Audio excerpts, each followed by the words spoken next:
Hey everyone, welcome back to another episode from the Channel 64 server. We're back, and it's Christmas time. Technically, it's the day after Christmas, so everything's still green and red.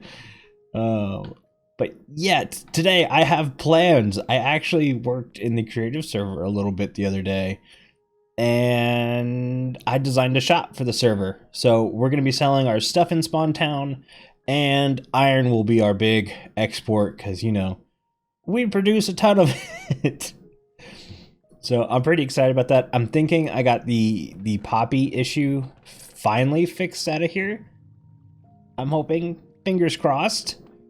I have also extended the dripstone, the pointy dripstone that was like 1 tall.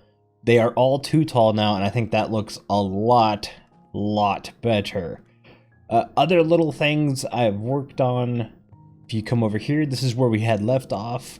I put these little grooves in the walls. I think it just kind of breaks them up from being so plain, especially considering we had grooves over here.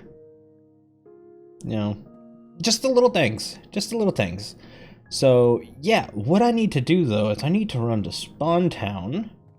We need to borrow some stuff.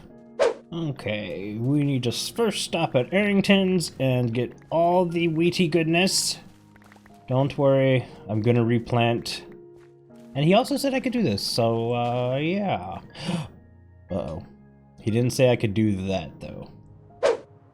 And our next stop is we need a couple pieces of coral, not a lot. So I'm just gonna come over here. This is near spawn, but like I said, I'm not gonna take a good amount. Just, well, you know what? Let's go a little bit further out. Here. This patch of coral looks oddly shaped. Wait, actually, we need the purple ones. I forgot. Couple pieces of coral later, and we need to head on back to finish gathering supplies. Okay, we're at the spot where I'm laying some stuff out. Here is our template, or I shouldn't say template, palette, I mean. Lots of grays, lots of browns. Oh, and we should put that in there. Now, that's basically going to get the outside shell done. I won't have a lot of detail in this first pass, but I wanted to show you where the shop's going to go. Some features of the shop. We're actually going to have the walkway go through the shop, which I think is pretty cool. And then we're also going to have the shop overhang the retaining wall. So I think that's going to be kind of cool. Whether you guys like it or not, I don't know. But I think this is going to work out pretty well. So, yeah. I'm going to go ahead and start the time lapse. Catch you guys on the other side.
Okay guys, we're in free cam mode.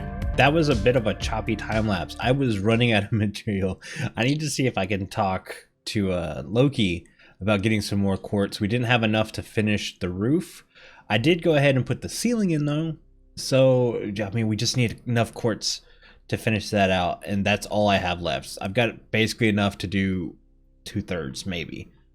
but the exterior shape is done. There's, oh, let's get out of that tree. There's no detail other than down here. I need to go through with the packed mud and some jungle wood to do the texturing. These are words. We got some leafage. We got to put some stuff down here. But overall, this is the build, and I'm extremely happy with it. For as long as I struggled with it, this little offset corner right here, this was Aerington's idea, and it worked out perfect, along with the stone. He had the idea for the stone and the stone brick, and I just added a bit more texture with the coral and stuff. So yeah, we're looking really, really good, and I didn't know this placement of my shop actually worked out pretty well. There's a skulk shop going right here, so we kind of got lucky there. We come through here. I need to actually see, I have messed up somewhere because all my entrances were 4 wide and this one ended up being 5 wide. I think it's because of how the path went. I should have just built on top of the path, but it's not going to be that big of a deal other than right here. I just not a fan of these little black lines on the trapdoors. But yeah, on this side, it's going to be boom, boom, good. We're going to put some frog lights in here. I didn't have any on me. I've got some at the base. I just need to go get them. And yeah, so there's our ceiling. We're doing the spruce trapdoor half slab trick again. I really like that on ceilings. It adds a ton of texture, while at the same time not being overly complicated. So everything in the inside wall-wise is essentially done except for the floor. And obviously we got to put some stuff. Our chests are mainly going to go on this side. We might do a little something over here, but it gets kind of complicated with the curvature. I shouldn't say curvature, with the shape and stuff. So I didn't want to bring this concrete up because then it makes this pillar really flat. So we're just going to kind of go with it for now and see how it turns out. But I think this is going to give us plenty of space right now for chests and stuff to store all the things we sell. So I'm not too worried about it, but I want to go ahead and start texturing a bit. And that's really choppy to do, or a pain to do on replay mod. So I'm just going to go ahead and do that.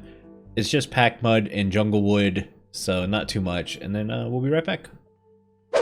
Okay, texture pass done. I still need to go get some leaves.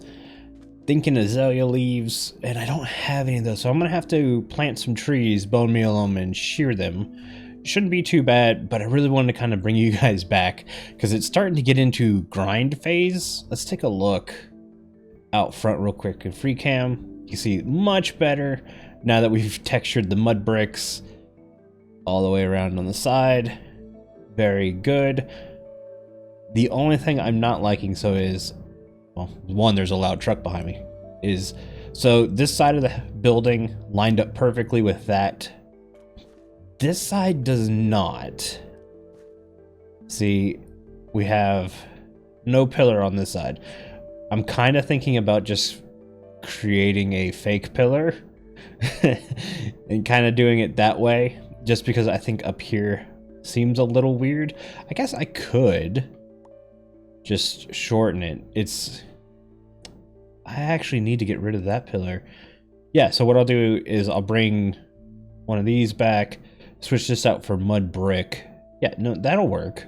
That'll work. I don't know what I was saying. Actually, I know what I was saying. It was late and I was trying to get done.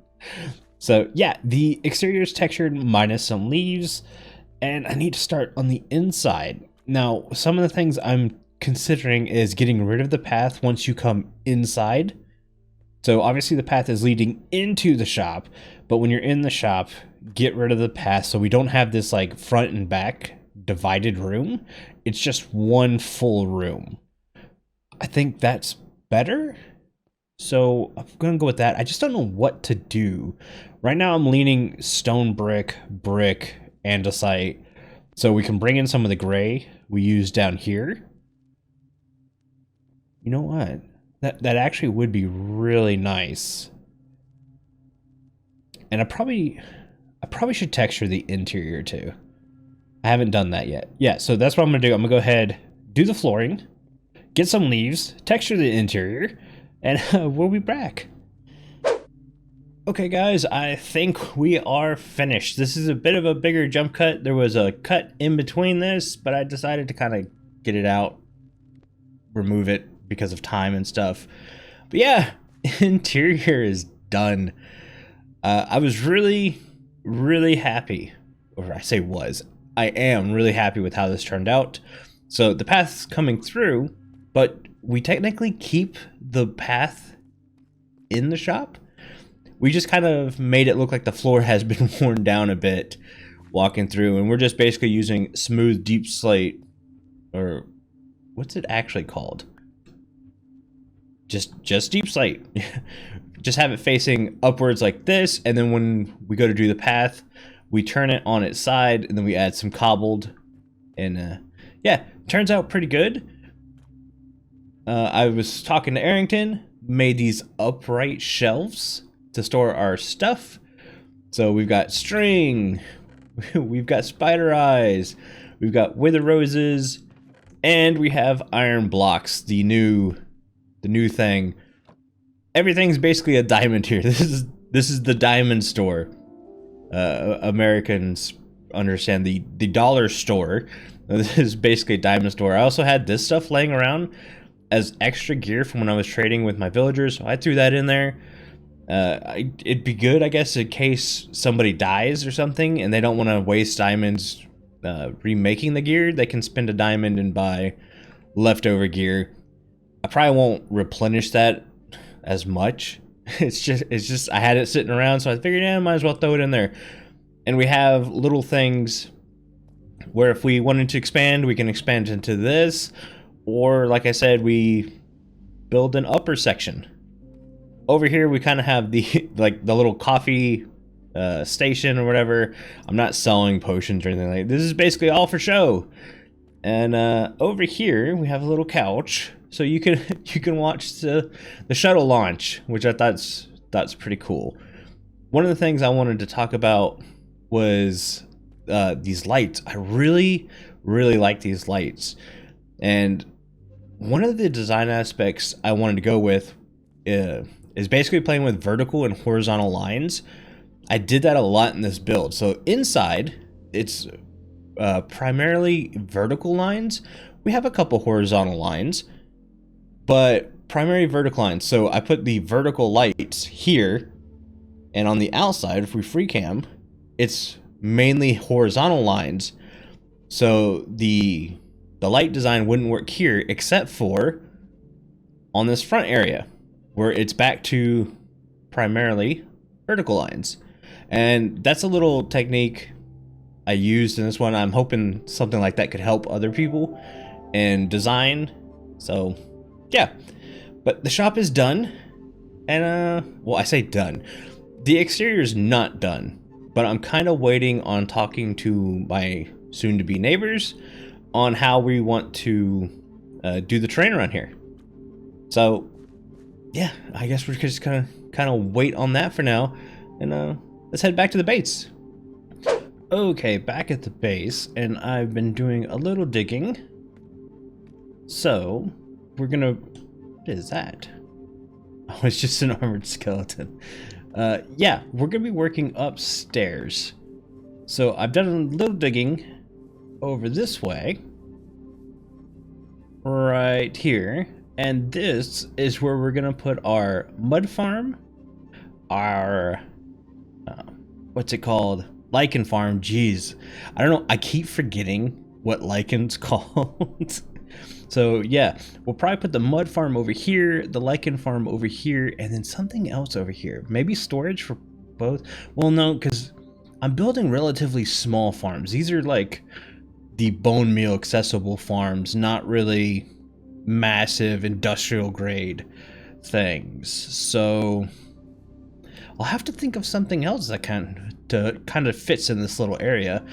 I don't want to do too much, but in doing this, I was really starting to think about the ceiling, and I know how I want the ceiling to go now. The problem is I don't have the supplies for it. and it's going to require another farm, which will be fun to make. And I have already started planning, but it's something we can't do this episode. So what I'm going to do now is I'm going to get the mud farm and lichen farm in before we decorate any of this and work around that. Mud farm needed a lot of bottles, so I hope I have enough. I went ahead and went to the desert and just mined a ton of sand and turned it into glass. Our actual sand is actually filled up. As of like 3 days ago, I only had like 18 stacks of sand, so now we've got a good bit. But yeah, I'm gonna craft some bottles and work these out. Okay, the mud farm is in place. I've started laying some other stuff out. I don't know if any of this is gonna be permanent to be honest. This is the El Mango quick mud farm. There we go. Did I say dirt farm? Ugh. Words are hard to say, man. But yeah, you're just gonna... There you go. Goes like crazy. I'll throw the link to the farm design in the description. This thing works beautifully. You just got to make sure you're not using a efficient sword, or not sword. God. Okay, so this is gonna stay in here because you guys can see just how much I'm struggling. But yeah, unenchanted shovel works fine. I can come over here. I could put more. I keep forgetting. I should be able to access this spot when I open the chest. This is part of my inventory. Yeah, you can throw more dirt in there. Shoots it out the dropper. All of my mud ends up down there. And then, yeah, so the glow lichen farm, I think I'm going to put here. Still don't know what I'm going to put here. I was thinking about, because we're getting a lot of pointed dripstone. I think I'm closing in on 30. Yeah, 29. So I'm thinking about going ahead and creating the clay platform. So if you put a block with pointed dripstone on the bottom of it, and then you put mud on top, it'll turn the mud into clay, which then we can turn into clay balls, which then we can turn into bricks. So that's kind of cool. Again, it's not going to be super efficient. I'm not building industrial sized farms here, but if you're needing a few bricks, it might be worthy having a little knockout here, maybe doing like a 9x9 or an 8x8, something like that when I have enough pointed dripstone, and it could be cool. But I'm going to go ahead and do the lichen farm and probably decorate a little bit more than this. I had to do this so I could kind of space everything out. The only thing I'm not going to do is I'm not going to do the front section like I've been doing, because I need to tie in the ceiling somehow. And I kind of want the ceiling to take priority over these little farms. So yeah, give me a second and we'll be right back. Okay guys, I got a bit happy and saw the time and decided to just kind of finish the room. I also switched out the clay farm for a basalt generator. I'm gonna need basalt. Realized I don't really have a good way of getting basalt. This thing works brilliantly. It's only like 5 deep and I think I can only reach 4. But yeah, sometimes they pop in my inventory. That's not a big problem. Sometimes they pop into the lava. Not a big deal. It really does produce a good amount. So we're good with that guy. Obviously, our mud farm still works. Our lichen farm, beautiful. We just come down here. Oh, I didn't know that was going to happen. And I broke it. I broke it instantly. I forgot. You're supposed to click up here. Oh, wow, I am just like shredding this. Be right back. Okay, guys, classic case of form over function biting me in the butt. So we went ahead and redid it. Farm works beautifully now, though the glow lichen does come out a bit further than I would normally like. But yeah, it's just an observer clock. Let's free cam it real quick. Just an observer clock on a piston. It's hard to see the piston. Oh, can we not see the piston with how I have this set up? Oh, it's because the piston's retracted, so it's a full block right now. But yeah, it's just a piston that pushes the observer into the other observer and creating an observer clock, which is just throwing dispenser bone meal out. Works great. All I need it for. Happy with it. And yeah, the room, pretty simple and stuff. The only thing I'm not really a fan of is I have dark oak in the ceiling, dark oak in the floor. I tried coming up with floor patterns and stuff and just made the room look overly complicated and busy, and it really shouldn't. So I've gone with what I've got now. I might switch it out later. The fact that my first floor is essentially all spruce, I figured the bottom or the upper floor being dark oak, probably a good thing. Change it up a bit. But yeah, guys, that's going to do it for today's episode. I hope you enjoyed it. If you liked it, don't forget to subscribe and hit the like button. Until next time, have a good one. Bye.